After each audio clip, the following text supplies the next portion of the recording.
So we're here in the Prius. Again, this is the JBL Green Edge system. This is the Prius Advanced, but if you got the loaded Prius, like the Prius 5, I think, or the 4 with the JBL system, or you got like a Camry or RAV4 or Highlander or something with the JBL Green Edge, this could be your issue.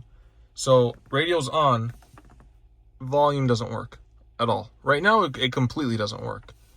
That's the radio off. That's the radio on. We're clicking the volume button and nothing's happening. It should say like volume and then the volume level as it's rising or lowering, and that's how you know the audio is working. Well, it's not working. Now, normally what was happening is that it might work when the car starts, but if you got it past, I think like 28 to 30, which is like the halfway point, then it will just cut out completely. And you have to turn off the car and restart it. So we're gonna try that right now. We're gonna turn off the car, turn it back on. We'll see if we can.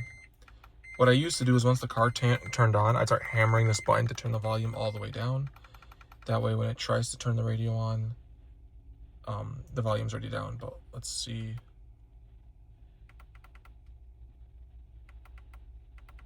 Nothing again. No volume. Now it's completely failed. Now the system's completely done. So we're gonna replace the amp and see if that fixes it. So here is the amp under the passenger seat. I slid it all the way forward. I had this cover over it like that. I pulled the cover off. There's 2 clips in it. And then when I was trying to figure out which amp I had, I actually zoomed out my phone, hit record on the video, and had the flash on and actually slid the video under here, the phone, to see which amp I have. Now, before I unbolt the amp, there's a harness or an arm here, and there's an arm on this side. I don't even know if it's the amp, honestly. I'm thinking it's the amp. So what I did was I ordered this other amp from OEMparts.com with a Z. They say it's supposed to work. It has the same part number as this one. So we're gonna undo this amp right here. One, and then this one. I don't know how this comes out. I think it just pops out like this. Like that. Boom. So before I even like unscrew it and everything, I'm just gonna set it on top of this one. Make sure I can set it below, honestly. That works better.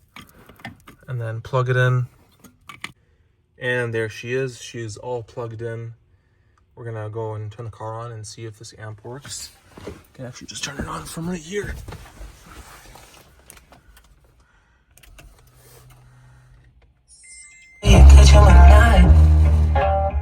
Holy shit. Well, it works. I don't want to get... let's see if we can find a talk show going on. Where's the seek button?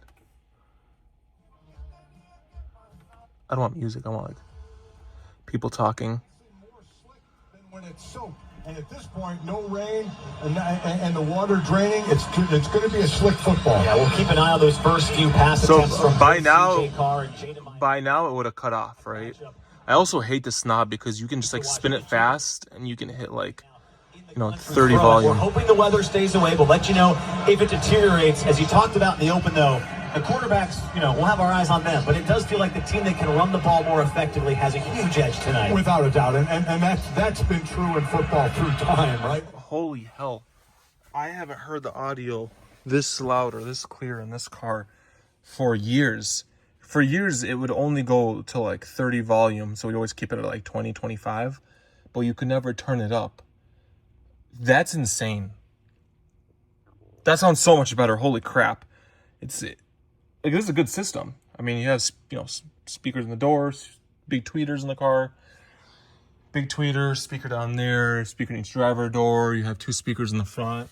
Like, this is a good system. And we just fixed it by replacing the amp. So if you have this system, replace the amp. $180. I have my audio back. This is great.